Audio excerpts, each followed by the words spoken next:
which I am going to tell you today is early cord clamping and delayed cord clamping. I've got so many queries of you regarding this topic.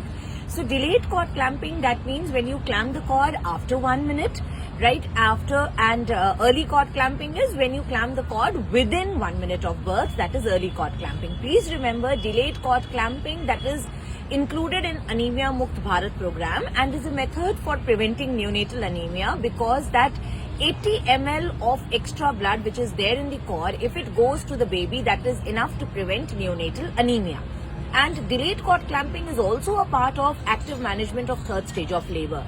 Early cord clamping is never a part of active management of third stage of labor, and the only absolute indication for doing early cord clamping is whenever there is need for neonatal resuscitation. Common sense tells us that obviously if a neonate needs resuscitation, rather than waiting for the extra blood to reach the neonate, I have to immediately clamp the cord and give the baby to the pediatrician so that he can resuscitate.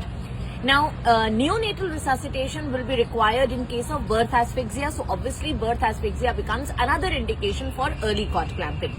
Relative indications for early cord clamping are: number one, if the baby is a known case of congenital heart disease. In that case, that 80 ml of extra blood may precipitate heart failure. Number two, in case of Rh negative pregnancy. See, normally if a question comes in Rh negative pregnancy, what you have to do, you're going to answer it as early cord clamping. But if they are talking about indirect womb test being negative and positive, then what you're going to do? If indirect womb test is negative, then definitely you have to go for early cord clamping. But if they say that the indirect womb test is positive, then already the harm is done. Now, in that case, the baby will be suffering from anemia, or it will be suffering from jaundice. So, in that case, now I'm not going to do an early cord clamping. In that case, I have to do a delayed cord clamping.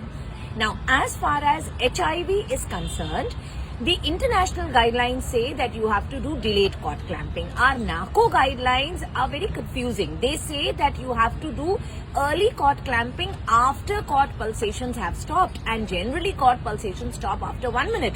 So our NACO guidelines are confusing there. International guidelines say that you have to go for delayed cord clamping in case of HIV positive females. Now, just one more thing. Other than these indications, if you get any question on delayed cord clamping, whether they ask you preterm babies, post-term babies, COVID positive patients, everywhere else you have to go for a delayed cord clamping.